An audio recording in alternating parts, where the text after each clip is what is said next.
Hey everybody, Infinite Love and Gratitude, Rhonda here. I wanted to drop in and do a video about this amazing book that's been a great resource for me to deepen my understanding of the chakra system.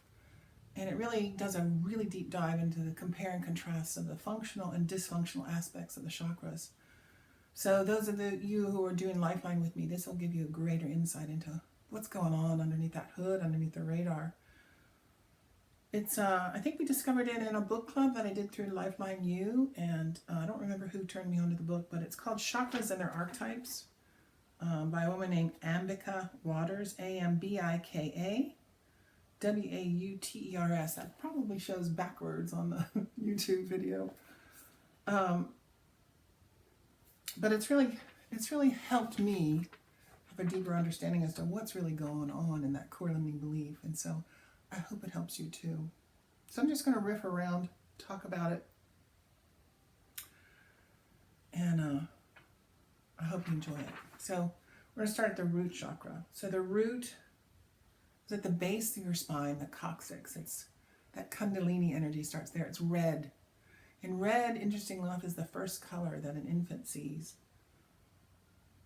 And the root is the beginning. It's the right, the sacred right of the root chakra is the right to be. And that really means the right to be incorporeal, to take up airspace, to come down from the spiritual and take up this physical form. So the root chakra talks about all of that physicality, the needs of being a physical being, shelter, food, clothing, money, sex. The right to be includes belonging to tribe, family, culture, even the greater picture of belonging in the human race. So all of that information is there, and it's very deep and very primitive. So that's the root chakra, right at the base of the spine. The right to be. And this functional and dysfunctional aspects of the root chakra is the victim and the mother. The victim and the mother. So the mother sustains and nurtures her child. She feeds that child of her body. She takes care of that child. A sense is born in the child that their needs are met. There is not a deficit, there's not lack there. And then later on, that same mothered being knows how to mother themselves, knows how to do self-care, knows how to provide food, shelter, clothing, knows that how to feel like a valued member of tribe, of family, of humanity. So there's a sense of belonging when one can mother oneself properly, right? Provide safety, discipline, presence, and boundaries for us before we give it to others. And then that's the functional aspect, functioning optimally. And there's always that range within the chakra. When it gets triggered, part of it goes into the dysfunctional aspect, which is the victim. And this is victim consciousness, where we don't believe we get what we want. We don't believe we have value. We don't believe we even have the right to be incorporeal, to take up airspace. There's something in us that just doesn't feel like we belong. We're orphaned. And so that is projected out into the universe, and of course that comes back. So therefore, victim consciousness, right? So, yeah. And some of the book goes into meditations and affirmations. I love affirmations. They're kind of an adjunct to intention work. The Lifeline works with intention, and we bring up and out the resistance to the conscious intention. Affirmations don't have any program in place to deal with the resistance, but so they're good adjuncts. And in the book there are meditations to get in touch with your own victim consciousness, to re-inspire your own mother consciousness, right? Whether you had a good one or not, right? You can still learn to mother yourself, to fortify that root chakra, that right to be. So the affirmations, there's a whole slew of them in the book. I just wrote down a handful that appealed to me to use as adjuncts in my lifelines. So this first one here is: the universe is a safe and benign place for me to be. I am always protected and guided. I know that I belong. I take time to care for myself. I listen to myself and honor all my needs. Wouldn't that be remarkable, right? Infinite love and gratitude to that. So that's the root, the right to be, the red chakra at the base of the spine. Then we rise up to that sacral chakra, orange. It's right behind the belly button. It's right in that belly, that womb space for women. And this is the right to feel. The sacred right associated with the sacral chakra is the right to feel. Orange frequency. And that right to feel means all of our feelings, not just some of them. Big boys don't cry, good girls don't. There's all sorts of cultural oppression, repression of a sacred device called our feelings that communicate to us what's really happening, which way to go. And so when we shut down our feeling center and we're not allowed to feel some feelings, we're shutting away a large part of our guidance system. So when that sacral chakra takes a hit in that core limiting belief, your right to feel is operating at a deficit. So the two aspects, the dysfunctional aspect of the sacral chakra is the martyr, and the functional aspect is the emperor. Now the martyr is a little different from the victim in that the martyr discounts how it feels. Other people's feelings take precedence. Other people's feelings are more important, or other people's feelings sway them. They martyr themselves to others, not taking into consideration what they need. And the emperor, this is an interesting choice of terms. It's really the tarot card emperor. The emperor is a very stable, secure, powerful, but kind ruler that knows what's right, knows what's wrong, knows what he wants, knows how to get his way, and is a benevolent ruler for the kingdom, for all of it. So you can sort of see this emperor as being the one that knows how they feel, about what they feel, and knows how to respond to that feeling in a wise way. So the two aspects are the martyr and the emperor, that sacral chakra, your right to feel.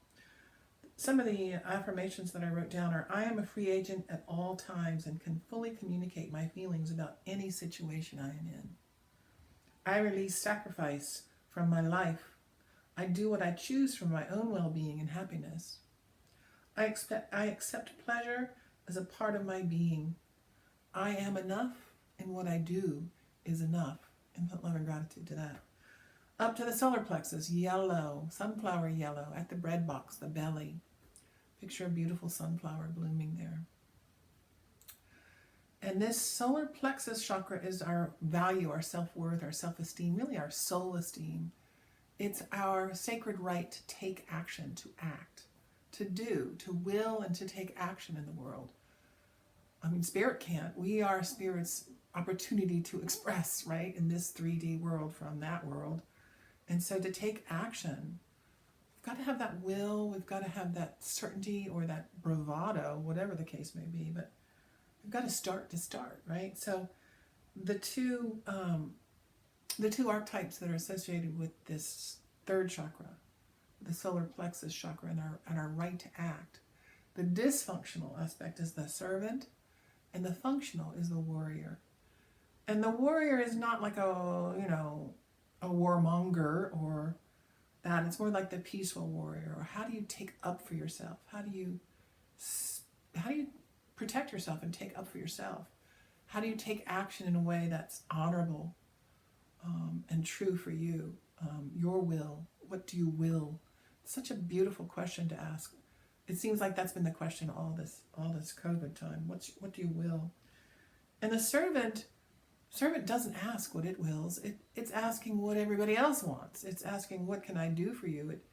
It discounts its own needs. It gets meaning and purpose through providing for others. And the servant may never even ask, what do I want? That might be a question they've never considered. It's not on their radar.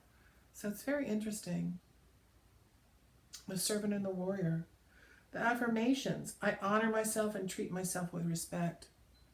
I value myself and I know what is best for me. I am the only person in my life who I am responsible for making happy. I own my power, and I am willing to take responsibility for myself in all situations. Very cool.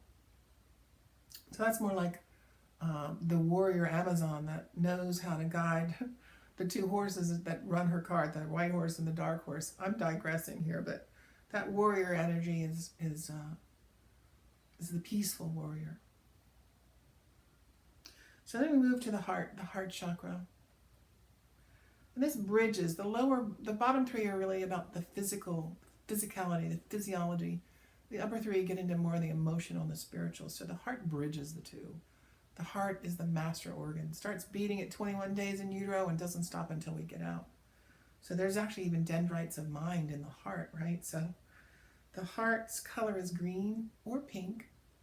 Green is love, the right to give and receive love, and especially self-love. Self-love is the first ability. However well we can love ourselves, that's how well we can actually love others. So that self-love is a critical piece. So the right to give and receive love is in that heart chakra. Pink is the color that's sometimes in that heart chakra. That's a healer. That's that unconditional spiritual love.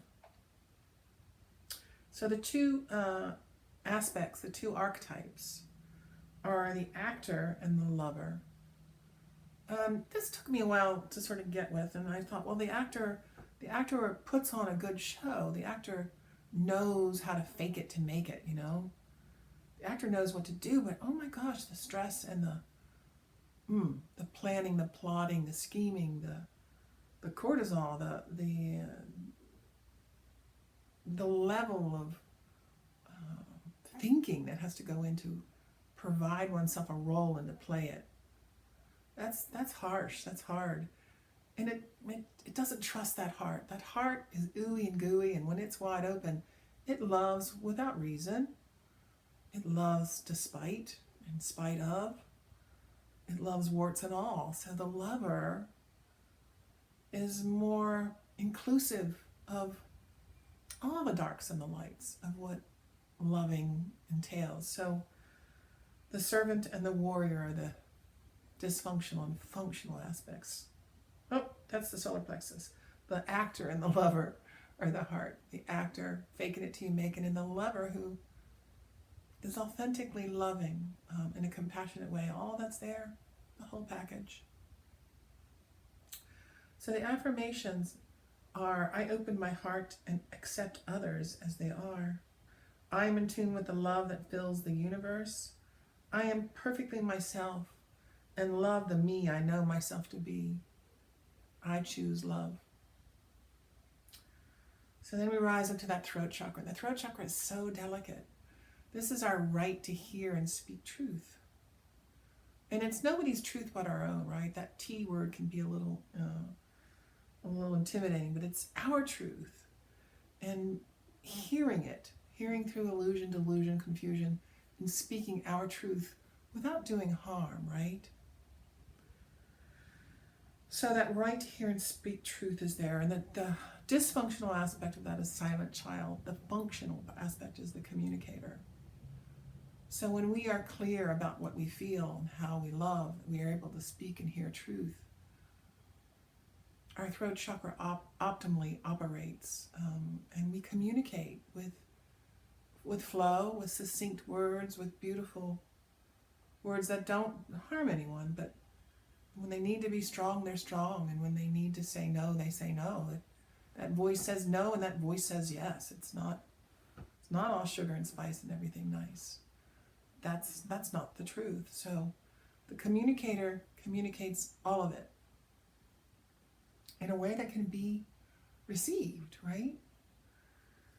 Now, the silent child doesn't believe it has a right to speak. It's a hush, it's a shush, it's a shut up. It's not valued. What it has to say is not valued. Now, the throat chakra is really about creativity, giving voice to your creative self. What do you give the word of creation to? So, silent child doesn't have anything of value to say. They've been shut down, shut up, and silenced. So the affirmations for the throat chakra are, I honor my inner voice. Creativity is my birthright. That's one of my favorites. I speak my truth and allow others to speak theirs. My voice is powerful and reflects the depths of my inner being. So then we rise up to the brow chakra, that third eye, that intuitive third eye. Deep purple is the color there, the frequency. And the sacred right of the brow is the right to see. The right to see past illusions, to see the unseen, right? Intuitive nature of things. So the functional and dysfunctional aspects of the brow chakra, of that intuitive center of the right to see, is the intellectual and the intuitive. Now, I don't want to bash being an intellectual, because it's one of my superpowers, right? I'm going to ask why. But someone who depends on just the intellect and sort of dismisses or demeans or devalues the unseen or the intuitive or the divine feminine, the yin, the shady side of the street, and that yin-yang symbol, they're not getting the full picture. They're not allowing some of the uncontrollable, unseen, mysterious aspects to be in their world. It has to be a right angle or a algebraic equation to fit. The intellectual is really blocking and locking themselves into things that can be proven, So like regular old-timey physics and quantum, the big argument between the physicists. So the right to see everything, not just the logic and the how to deconstruct things and figure them out from a logical or scientific viewpoint, but also the ability to intuit, to feel into the situation, to use the mysterious elements of knowing, that boggy, buoyant stuff that can't be proven. You can't prove it. You can by me, as far as I'm concerned, but not scientifically. So that right to see, the intellectual and intuitive. The affirmations that I pulled out of the big book were, I integrate the light and shadow sides of myself by giving my negativity space to be and letting it go. How brilliant is that? I opened my imagination to create the best of all possible worlds. Yeah, what you focus on grows, right?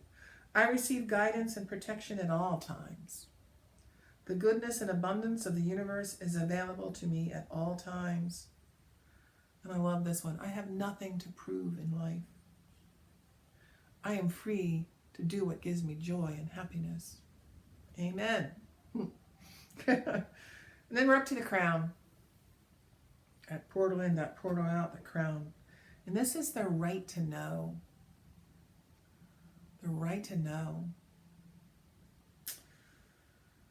And this, the dysfunctional aspect of this is the egotist, and the functional is the guru.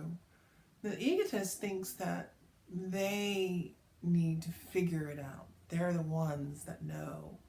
They're the movers and shakers. They're in control of everything. They've got everything covered, A to B to C. They're controlling. And they know what's best. And if it goes real dark, that egotist can be in a win-lose situation. I'm going to win, you're going to lose. There is no resource. There is no whatever you call your faith, God, goddess, nature, Allah, Buddha, Jesus, whatever your faith is in, whatever that guy behind the curtain, big picture source energy is. The egotist can't do that. That's relinquishing control. It's kind of a surrender. So, and the guru, the functional aspect of the crown chakra, the guru knows that all is one, that what's good for the goose is good for the gander, that they live in that awareness that there's an illusion of separation and that all truly is one. which changes how they operate. It changes how you think in a big way when you really believe in that unity consciousness and that super consciousness and that collective and that we space. So the guru is a very different take. And they are connected to source. They are part and parcel of it. There is no separation between the guru and their source and anybody else, because all is one. So it's a very different take on reality. So the affirmations here are: I live in the awareness that we are one people, one planet. I am one with the forces of life. I connect with the highest, clearest vibrations of love in the universe. I am one with source. My power rests with being who I am. Love that one. Gratitude awakens the good to unfold in my life. I create my life consciously and with love. So those are the onboard body 7 that we usually work with in the Lifeline, in the Kundalini belief, the chakra system. So I hope that gives you a deeper insight through the archetype system of the functional and dysfunctional aspects. I hope you enjoyed it. Pivot Energetics is my personal website. Check it out. It has a link to the Lifeline Center, Dr. Darren Weissman's, the Lifeline Technique, testimonials, all sorts of goodies there for you to peruse and